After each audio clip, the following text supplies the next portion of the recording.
Our first presenter tonight is Maury Forman. He's a senior manager for the Washington State Department of Commerce. His focus is on creating healthy downtowns and a culture of entrepreneurship in rural communities.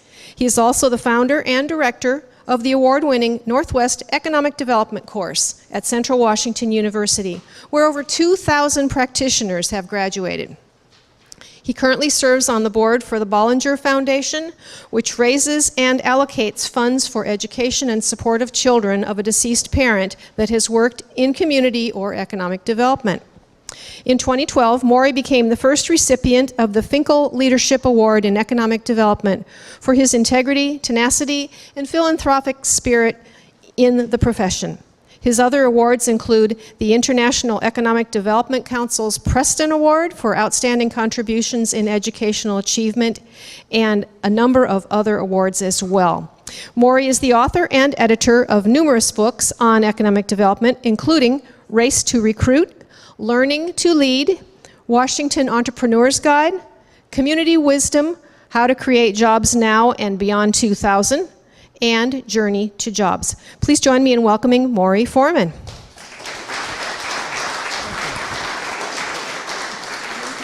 Well, thank you very much for that introduction. The past several years have not really been kind to many communities across the country, and the Northwest and Washington have certainly not been immune from some of the problems that we've had with the recession. We've certainly seen some companies close. We've certainly seen businesses relocated. We have seen a decline in population. We've seen a decrease in revenues. But when you take a look at a lot of the communities in Washington, you'll recognize that there is still economic development taking place in Fife, and even in small communities less than 10,000 like Fife, there's lots of certainly activity that's happening that can be considered to be economic development. Certainly in Fife, what's going on here, you've got construction has just begun on a 240,000 square foot industrial building. In addition to that, there's a lot of tenant improvements that have taken place. Linex, Major Wire, there's 3 tenant improvements also in some of the restaurants that have taken place. A hotel has been demolished that needed demolishing, and an RV dealership has taken place. Selden's has done an expansion for this. The new Tahoma Market has been established. In addition to that, there's been an opening of Larson Power and Sports. You also have the Fife Harvest Festival that has taken place. You've got a great public arts program also running that started in 2011. You've got this great We're in Fife program, where it has 1,000 Facebook followers on it. I mean, people are talking about economic development. People are reading about it. I was actually staying in a hotel in Fife not too long ago, and I was having trouble sleeping, so I did what most people do when they have trouble sleeping, is they pick up a book, hope that it'll make them drowsy, they'll be able to go to sleep after that. Well, unfortunately, I didn't have a book on me, so I looked around the room and I saw this dresser, and I went over to the dresser, I opened up the drawer, and there was this book. So I took the book out, I sat down, and the first words that I read were, "And in the beginning, the earth was without form. It was void and filled with darkness." And I went, ooh, it's going to be a good book, a mystery of some kind. I really don't remember the name of the book. It was about that thick. I knew I wasn't going to be able to finish it, so I go to the very back of the book because, I don't know, that's what you do with mysteries. You go to the very back of the book and find out who did it. Don't you do that? So, well, anyway. So I go to the very back of the book, and the first words that I read there are, "And from that void and from that darkness came prosperity." And I thought to myself, this is amazing. Even in your hotel rooms, you have books about economic development taking place in Fife. And I just thought that was just a great marketing tool for everybody to recognize. Well, economic development may have been around for the last 2,000 years, but the profession of economic development is actually relatively new. Because actually, you know, most people, when you talk about economic development, people think about economics. When you talk about economics, you remember your high school class that you went to or your college class in economics that you went to. And you love those classes because they were great classes to sleep in. And that's pretty much why you took them at 8 o'clock in the morning. But, you know, if you ask 10 people in this community to define economic development, you would probably get 10 different answers. And how can anybody be successful if everybody has a different understanding or a different interpretation of exactly what economic development is? It just can't happen. So what I would like to do today is I would like to ask a different question. Rather than defining what economic development is, let's ask a different question. Let's ask the question of, why do communities even want economic development? What's the number one reason why a community would want to have economic development? Just shout out anything, I don't care. Anybody? Jobs. Jobs, absolutely. That has been the mantra for economic development for the last 50 years. And while a vital aspect of economic development, it's not everything that can stimulate and sustain economic growth in a community. We need to have a new consciousness in economic development. And that new consciousness has to be that there's more to economic development than just jobs. What about the idea of raising incomes? What about the idea of increasing the tax base, helping local industries, developing resources, revitalizing the community? All of these could very well be reasons why a community wants to have economic development. They may create jobs, but they may not. They don't have to. Now, don't get me wrong. I'm not saying that jobs aren't important. Jobs are very important. First place, they're politically feasible. Elected officials always like to talk about the idea of bringing jobs into a community. They're a measurement. You know, in this day and age, we need to have measurements to justify certainly what we're doing and making sure we're doing it in the right direction. And at the same time, for all you planners out there, it's a good planning tool. It's a nice planning tool to talk about the number of jobs that you're going to have, you know, maybe in the next 5 years, maybe in the next 10 years, and the type of jobs that you're going to have as well. So I've been asked to come here today to talk about just a real briefly overview of economic development, sort of economic development in 30 minutes or less. I mean, that's what we're going to do today. So what I would like to do is let's begin by, let's get an idea of what economic development looks like. I want to see if we can recognize economic development if it were right in front of us. And to do that, tell you what, let's pretend that we have a community, okay? Let's pretend that this is a community right here. This is a great looking community too. This is a community of people that have jobs. This is a community of people that have employees. These are people who have money. You have plenty of money. You have money in your pockets right now, don't you? Tell you what, I'm going to give you this. This is your money, okay? That's your money. This is your money. This is your money. That's your money, okay? Everybody's got money. Now what I want you to do with this is, I want you to take this money and I want you to just pass it back and forth amongst each other, just like a community would, okay? While I go talk to everybody else. Now, let me ask everybody, is this economic development? Is it? No. It's not economic development. And the reason it's not economic development is because all they're doing is passing money back and forth amongst each other. And by the way, not doing it very well, I may add at that. This is a community that's going to have the same amount of money at the end of the day as they do at the beginning of the day. This is a community that knows how to make a dollar. This is a community that knows how to stretch a dollar, but this is not a community that knows how to create a dollar. So how do you create dollars? How do you get more money at the end of the day in your community at the end of the day than at the beginning of the day? Well, if I were to offer you $5, asked you to come with me, told you that you'd have a great time, you'd come home with something, would you do it? Depends on what I would come home with. Well, you're going to have to make that decision. Would you come with me? There you go. Okay, come here with me for a minute, okay? I want you to come here. Now, what I want you to do is, I want you to take this $5, and I want you to put it in this community right here, and then just stay here for a minute. Now, let me ask everybody else this question. Is this economic development?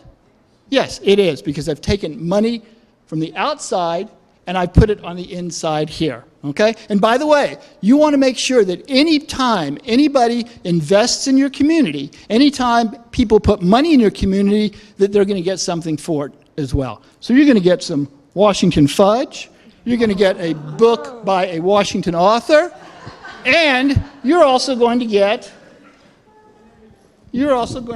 some good old Washington wine as well. And everybody's going to give you a big round of applause for investing in this community. Thank you very much. Now, there are a couple of things I want you to understand from that little scenario. The first is, I didn't hold up $5 in the air and say, does anybody want to come with me? But that's what they used to do in the old days. And in the old days, they used to call it smokestack chasing. And essentially what smokestack chasing is when a community will throw money at a particular company in order to get them to relocate in the particular community. They didn't care if it was green, they didn't care if it was clean, they didn't care if it was legal, they didn't care if it was illegal, they didn't care about anything like that. All they wanted to do was relocate a business from one area to the other. No, I didn't do that, didn't just hold up $5 in the air and say, does anybody want to come with me? What I did do, however, was, before this presentation even began, I looked around the room and I said, who do I want to play with? Who do I want to pick on? Now, you can't do this. You can't do this in your personal life. It's illegal and it's called stalking. But in your economic development life, you can do it, and it's called targeting.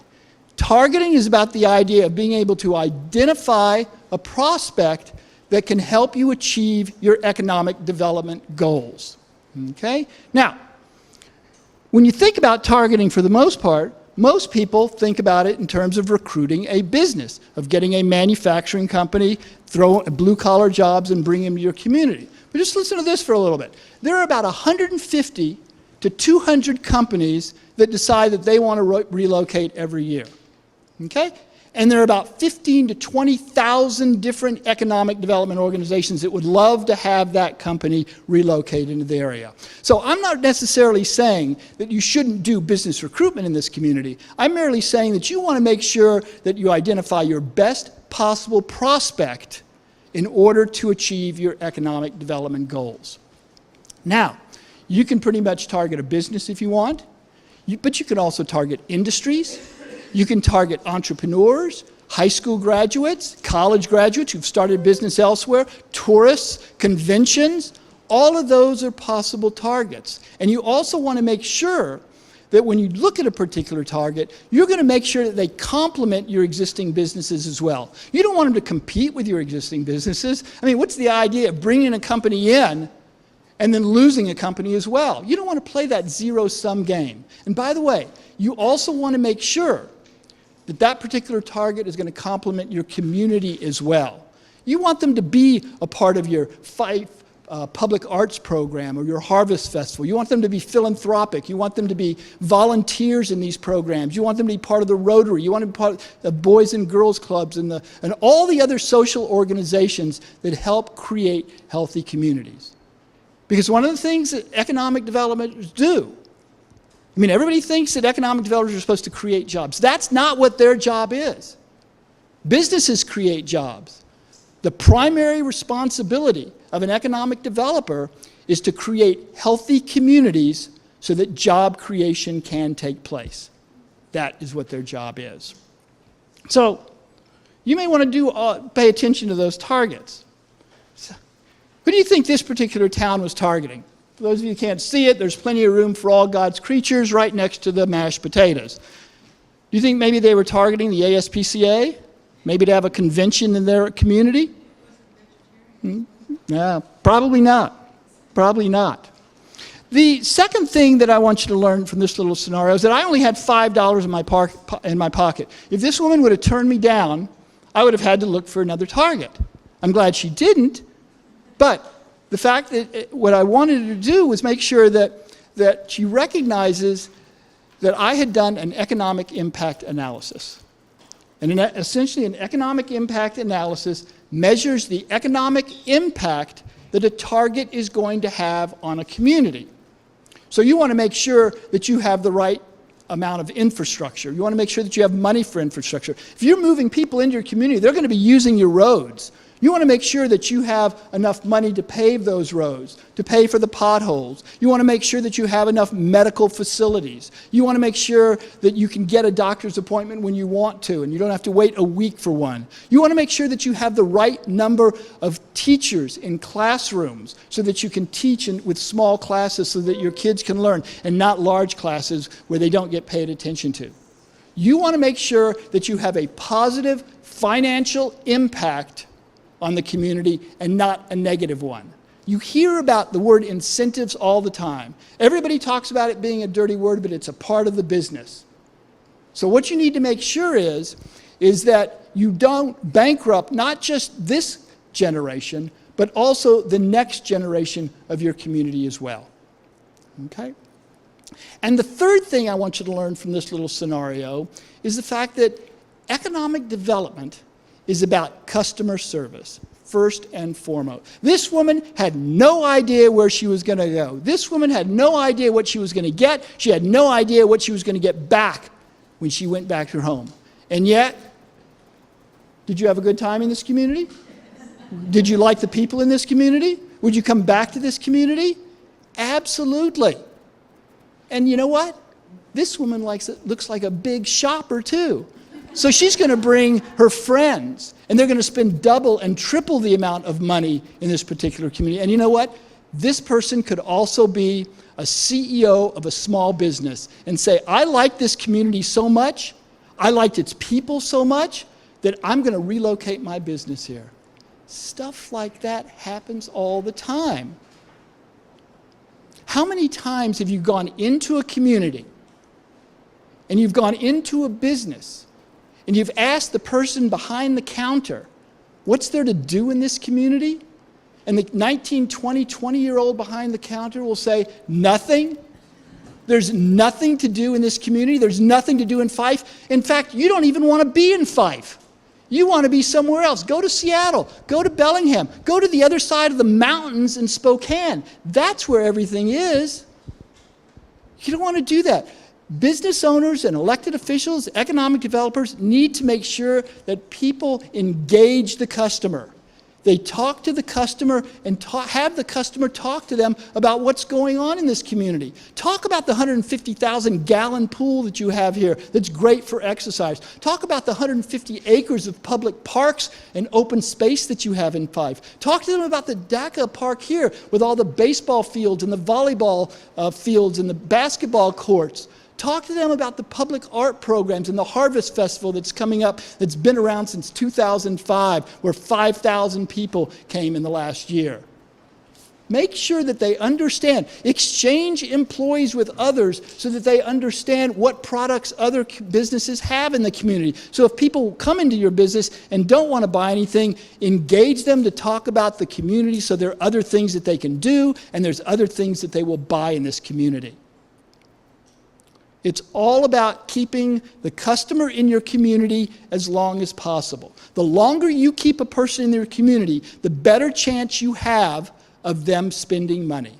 And that's what you want to do, to bring more money in at the end of the day than you have at the beginning of the day. That's what economic development is all about.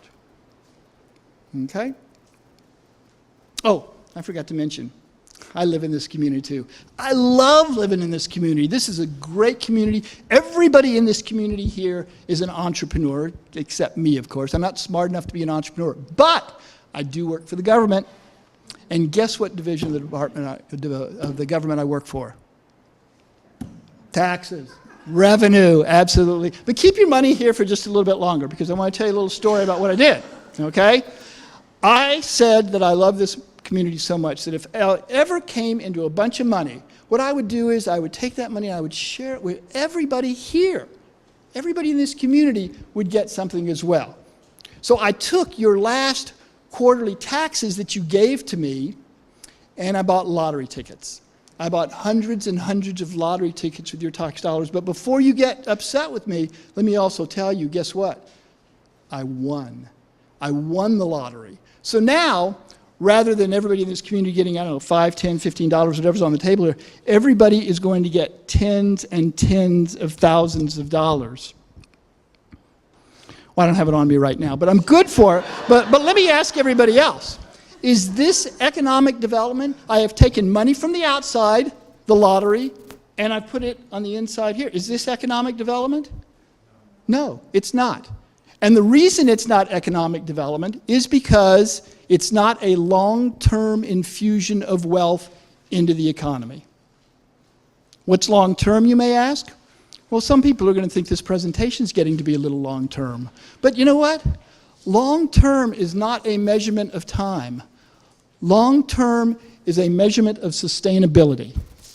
If you were to ask a business owner about sustainability, they'll talk about being able to keep their doors open as long as possible. As long as they have a core group of customers that continue to come back in their store, as long as those customers tell their friends about the product or service that they have, as long as that product or service continues to become innovative, that business is going to be sustainable.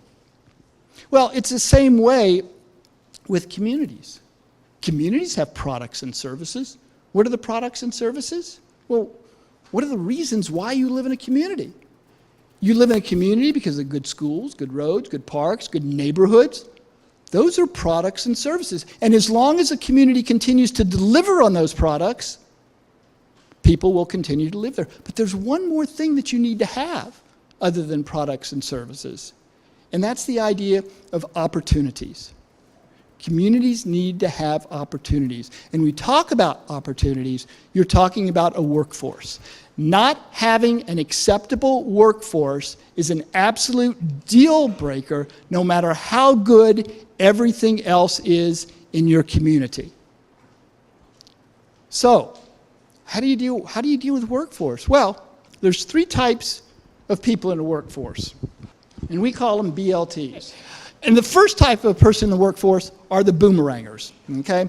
And the boomerangers are those people who they've maybe been educated in your school system, they have experienced from businesses, and they've moved away and they've decided to come back, okay? Those are the boomerangers. The second type of person in the workforce are the lifers. And the lifers are those people who have been here from birth and they're going to be here when they die. They've lived in the same zip code the entire time. And the third type of person in the workforce are the transplants. And the transplants are those people who have recognized that there is a product, there is a service, there is an opportunity in this community, and they decide to relocate there. So, if that's true, then that means a good portion of the people in your workforce are going to be people who have been educated in your schools. So take a good look at the kids that are coming out of the school right now, because they're going to be the backbone of your community for the next 50 years. If they're hardworking, if they get good test scores, if they've learned a skill, if they've had a mentor, they had an internship, been part of a business plan competition, your community is going to be sustainable.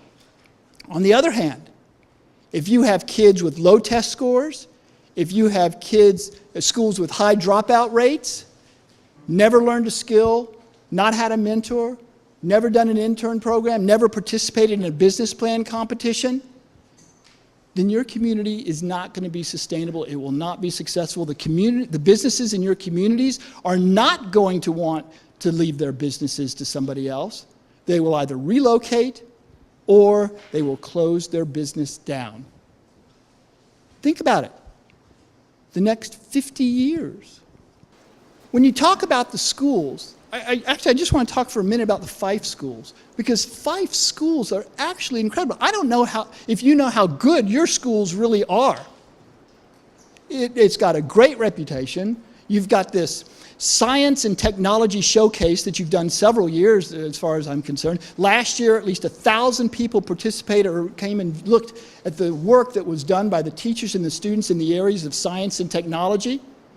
In addition to that, you have these WOW academies that encourage and engage kids to go outside the box and learn and help with the core curriculum. In addition to that, you are a national model for the standard bearer teaching that takes place, where it challenges kids to work outside the box, to do all of these things. Fife has incredible schools, and you should be proud of that. So let's talk about the next step, which is workforce development.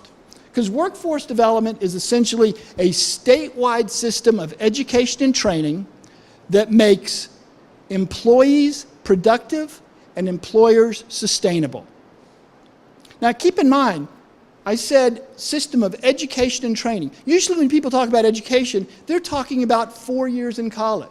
A lot of times we train people for the 4 years in college, but right now, a lot of the jobs that are being created are not going to require a 4-year college education. It doesn't matter whether you're with the military, whether you're with businesses, whether you're with government. They spend more money on the education and training of their employees than all the colleges and universities combined.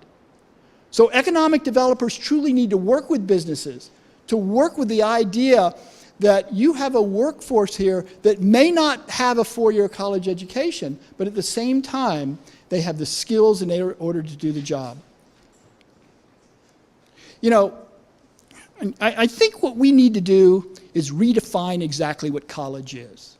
Everybody thinks of college as being 4 years in a university. But in fact, because of the way the jobs are going to be created right now, college should be considered other things. Technical colleges, community colleges, internships, mentorships. You know, right now, 53% of the businesses in the United States that have interns are going to increase the number of interns they have and more than likely hire them because it's like a job application in a way. Many businesses are, 8% more businesses are going to hire interns in the next year. So I think what we need to do is truly rethink exactly what college education is.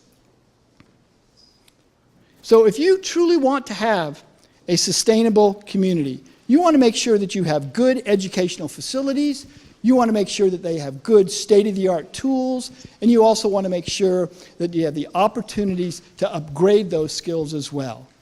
When businesses and companies look for kids, they look about the idea of whether they in fact have had mentors. They talk about who their mentors are. They want to know about intern programs. Have they participated in intern programs? Those are the things that are important to businesses right now. Okay? Let's pretend that this box of fudge is economic development, okay? And I'm going to give economic to you. What's your name? Glenn has economic development and lives in this community with, what's your name? Jason. Okay? Now, can you say that this community here has economic development? How many people remember the syllogism method of reasoning that we learned in college? I mean, some of you, if you're like me, don't even remember going to college, but essentially, the syllogism method of reasoning states that if there's one statement of fact that's true, followed by a second statement, then the third statement must be true. Okay? So if I say that Glenn has economic development, lives in this community, Jason lives in this community, therefore Jason has economic development. Is that true? Who's got the fudge? Glenn. Is he sharing it? No. Is Jason benefiting from it at all? What a jerk Glenn is. Come on. If you want to see if you have economic development in your community, take a look and see where the money is going. And if you have more money going outside your community than you have coming inside your community, then you have something called leakage. And any time a doctor, a plumber, or an economic developer tells you that you have leakage, that's not a good thing, and you really need to do something about that. So, how do you deal with economic leakage? What are some of the communities doing that tries to keep more money in your community than going out of your community? Well, many communities right now are dealing with buy local programs. Okay? But you know what? We really don't like to call them buy local programs. We like to call them think local first, because we recognize that you can't buy local everything. It would destroy our entire economic system if you did to begin with. But we recognize that all we're asking in these buy local programs is to think local first. And there's lots of reasons why you would want to have a think local first program. The first reason is it's good for the environment. There are a lot of communities right now that are very interested in the carbon footprint that they have. And without a buy local program, they will buy things that are far away from home. And when you do that, you have trucks going all over the country, from one end to the other. They're using roads, they're using gas, we're using oil, all of which increases the carbon footprint of your community. So one of the reasons you want to do this, if you are a community that wants to reduce your carbon footprint, if you care about the environment, then you'll institute a buy local program and start integrating it into your activities. The other reason, which is pretty obvious, is that more money stays in the community. Study after study talks about the idea that if you buy from a local shop, 3 times as much money stays in the community as if you buy at a big box store. And by the way, if you use the internet to buy things, no money comes back into the community. Okay. In addition to that, another reason that you want to do this is you want to know the people who make what you eat. I mean, have you seen all the recalls that have taken place recently? I mean, just I think about 2 weeks ago, beef got recalled from New Jersey. I mean, people, right now, we have an anonymous-driven economy right now. We don't know who we're buying from at all. It's like a one-night stand. You're with somebody for one night, and then you go away and never see them again, from what I've heard, you know. We need to start having a relationship economy. We need to get an idea of who's making our products, who's making our service. Don't you feel a little bit more comfortable knowing that something comes from your community? Or a little bit more comfortable knowing that something is from the Washington area or the Northwest? Of course you do. So think about that. You don't hear about a lot of recalls taking place in companies in Washington or in the Northwest.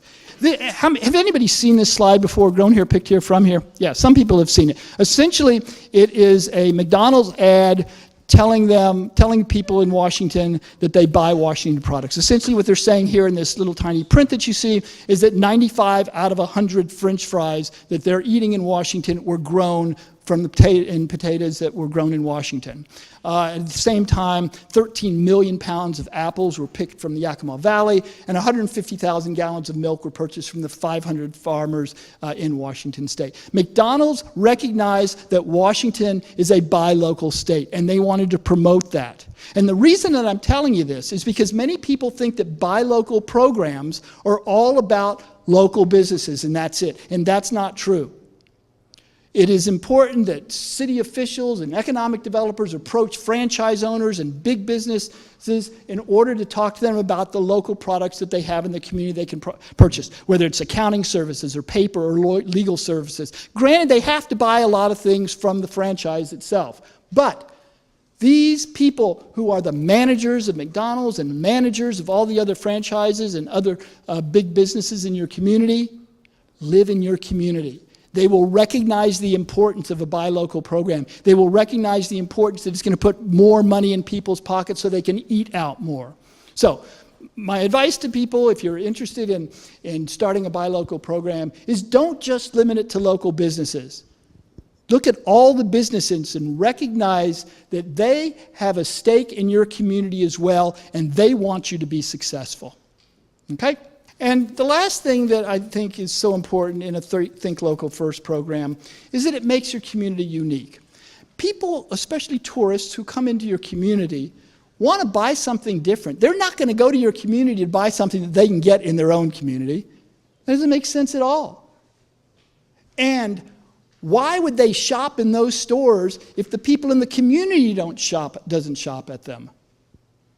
Because I guarantee you that if you don't shop at them, they're going to go bankrupt and tourists aren't going to be able to spend money in your community so that you have more money at the end of the day than you do at the beginning of the day.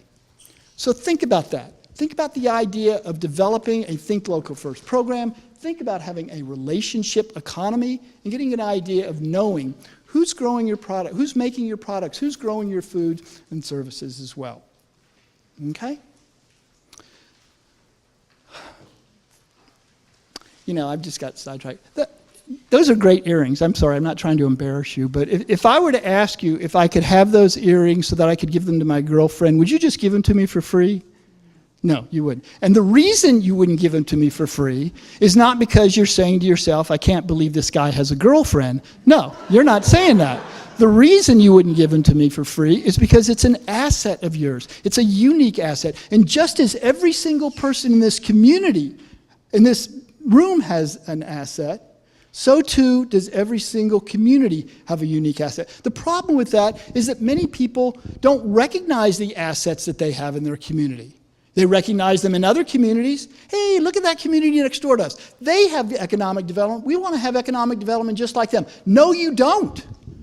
You want to be different. You want to be unique. That's what's going to bring money into your community. The problem is that people don't recognize all the wonderful assets that they have. Assets that they can create entrepreneurial opportunities and grow your own jobs. So how do you deal with that? Well, one of the ways that you want to deal with it is begin to have an asset mapping session.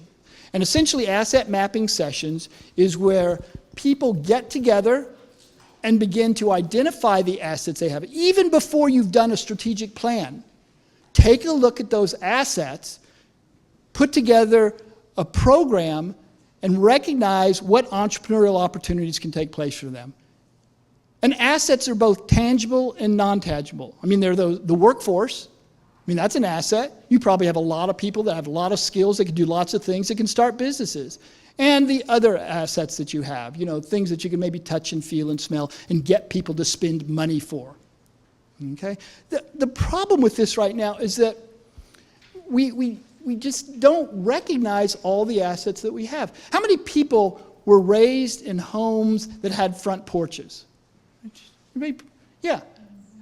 Back then, there were lots of front porches. And what did you do when you were a kid on a front porch? You loved the front porch because they had those big old rockers on your front porch. And what you did was you sat on those big old rockers with your friends and you talked about what it was that you were going to do that day, what you were going to be when you grew up, or the problems that you had and how can you resolve those problems. Or you sat on the steps and your parents sat in the rockers and they talked to you about, what it was going to be like growing up and the lessons that you had to learn there. They don't build houses with front porches anymore. What I think we need to do is have something called front porch economic development. We need to start bringing people together so that we can talk about the issues. But no, we don't do that. What do? We get on our phones and we text in incomplete sentences and misspelled words. We go downstairs into our basement and we get on the computer and we just rant to people. Or we'll talk on the phone to some radio talk show host who has no interest in resolving the issues that you have in your community. We need to have more front porch economic development. We need to bring people together so that we can talk about the issues of our community and we can grow jobs and we can bring more money into the community than goes out. Okay? Okay, I need to wrap this up. I begin to see some people looking at their watches. By the way, looking at your watches doesn't really bother me. It only bothers me when you start tapping it and putting it next to your ear, and then I realize that it's probably time to leave. So many people believe that economic development can happen in our communities quickly. After all, we have the internet right now. It's so easy to grow jobs. It's so easy to be an entrepreneur. We can do this quickly. But we all know that really doesn't happen. Economic development doesn't happen fast.